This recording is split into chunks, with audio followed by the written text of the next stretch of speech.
This is Kimberly Nichols. Welcome back to Something's Coming Up, where the purpose is to release, to purge, to reach one, teach one, help one, save one, to stir up what's inside so something is always coming up. Today I have a special guest, Kaulesar. He wears many hats, many titles, and he's going to share with us. So today we're on location at his studio in Hoboken. Andre is going to talk about his art, his passion. He's also a chef. That's true. And he has a story that he wants to share, and I'm grateful, and I thank you for inviting me. You're welcome. Into your world. Thank you. So tell them a little bit about you. I know you have a Caribbean background and a Brazilian. Guyanese, Brazilian background. Okay. Portuguese, Amazon, Indian. Wow. It's a big mix. A big pot. A big melting pot. A melting pot. So yeah, that's where I'm from, Guyana, born and raised. Mm-hmm. Welcome to my studio. The art, I love art. I always did, dabbled when I was a kid, and I love cooking. Mm-hmm. So it's a good place to be with the two. We can start with, I want to start with, I know we're in the art studio and we're going to talk a lot more about this, but you shared a story with me about your cooking and you were sought after, and there are different awards. Explain to me the awards that you could have went after, but you kept pausing because you kept going, different directions were pulling you in.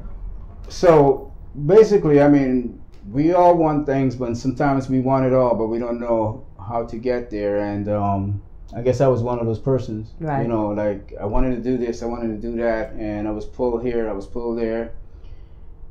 I had it in me, but I didn't know exactly how to attain it. Okay. And the thing is, you know, that's when you start digging deeper and looking for yourself and trying to figure things out. But we never really, know everything. We don't know how to get there. And sometimes we don't know what curveballs are coming our way when we're on that road to what we want. That is true. That is true. So life is real. So at times you can imagine things, you can dream about things, and you can want things, and then when you're trying to attain it, it's two different stories. So I've been there, and I know what it's like. It's a journey, and you have to somehow, at some point, something will make you slow it down to see clearly, and when that's happening, you might not like it, and you get frustrated, you get discouraged, you want to throw in the towel. Like I've been that person, right? Where I'm never a quitter, but at times it's it gets, the weight sometimes can be so heavy, the path we're on, everything is going fine, and then the weight of something just totally can shift our direction. It does. And that's when I always say, you've got to push through the pain. You got to push through the pain to get on the other side. It's easier said than done. It is. I know you shared with me that when you were cooking and you were at the restaurant and how well you were doing.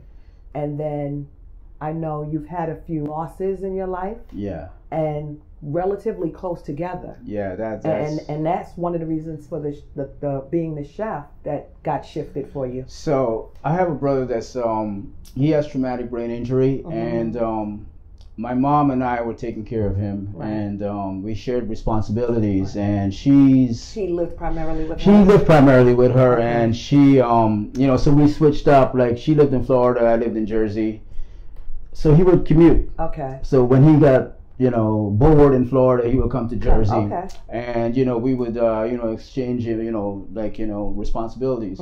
So she passed away 10 years ago, and he came into my care. Okay. And I was working at a restaurant at that time at the highest level, working with different chefs, and just learning from everyone. Okay. And I love cooking. So it was something that I really wanted to do. And when he came into my responsibility, I didn't know what I was in for. Seizures, mobility. His mobility, he had a stroke, so mobility with his gait, losing balance, falling. And I was still. And you're his sole caregiver. Yeah, I'm his sole caregiver at this. Did you have? And you were still working. And I was still working. Did you have anyone? Was he able to function on his own? He can function. His brain and his ability. He was a workout fanatic, and he was always in shape. Always in shape. And when this happened, it changed the whole dynamics of his mobility, his behavior, his entire, everything about him was changed, and he wasn't accepting it. So he was a bit bitter. And when he came to live with me, I had to adjust to his condition. So he has a condition now. And now he's relocating permanently. Yes. So the bored factor of I'm bored here, I want to go, that's taken away as well. Everything's taken away. Okay. So it's a restart. It's a restart for him. It's a restart for me. But with me not knowing that yet, so I was at that time trying to go about, just doing my everyday activity, going to work and doing whatever I needed to do, And then I would come home at times, and then he would be in bed. He had a seizure, a mini seizure or something like that, and then and then I was like, wait a minute, I can't leave him alone. He's not. Right. And at that time, when we did the transfer, everything was out of our pocket expense, so I didn't have any help. So I had to step back and just decide, hey, these emergencies are happening while I'm at work. I can't leave him alone, and from how I was raised, family everything. First. You can't just like put him in a nursing home. Right. So I had to rethink things, and it was kind of tough, and And you're in a restaurant working. Well, you're in a high-level restaurant working. Right. You're in a Michelin-star restaurant. You're in a New York Times. Like all these accolades, whatever the restaurant has. And service, right before service, I would have emergencies. I would have to leave. Right. So it's not a good look, and then you don't want to burn bridges with whoever you're working with or working for. And if they don't understand what you're going through, you don't want to bring them in and bring them down with it. So, you have a balance. There's a shift in balance, So when I had stepped back, I had this place, the studio. I had always dabbled, and I wanted to do something. I didn't know where I was going with it. Right. So this space I had already had. And I was playing around with work, with art, and it would be something that I was just dabbling with. But it became more serious as when my brother came with me. I started picking it up because I was going through. They say when you're going through stuff or things that are not making you happy, and for some reason, I tried to give up the studio 3 times, and something I don't know, I ended up having it, and now I'm happy I didn't give it up. But anyway, going to what I was saying, this was a place of sanctuary for me, and I started using it properly. And I had slowed down with the cooking. I had pulled away from cooking, and so you had this while you were cooking before. While I was cooking, yes, and the funny thing about that.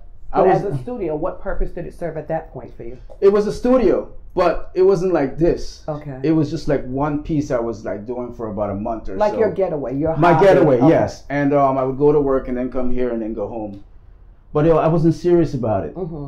But the space, it was available, and I took it. And when I took it, it was so cheap. It was cheap, and it was not like this. Aren't you glad you did? Well, now I am. Yeah. Now I am. So, I feel good about that. But, it was set up. So, like, I guess something is meant to be. Something was set. Something is meant to be, right. And I'm a strong believer in that. So, as the years went by, I adjusted, I got better, I did everything on my own. I started freelancing, cooking, and I have a really good friend of mine. He's more like a brother to me in San Francisco. He used to work for a guy that he was personal chef, billionaire.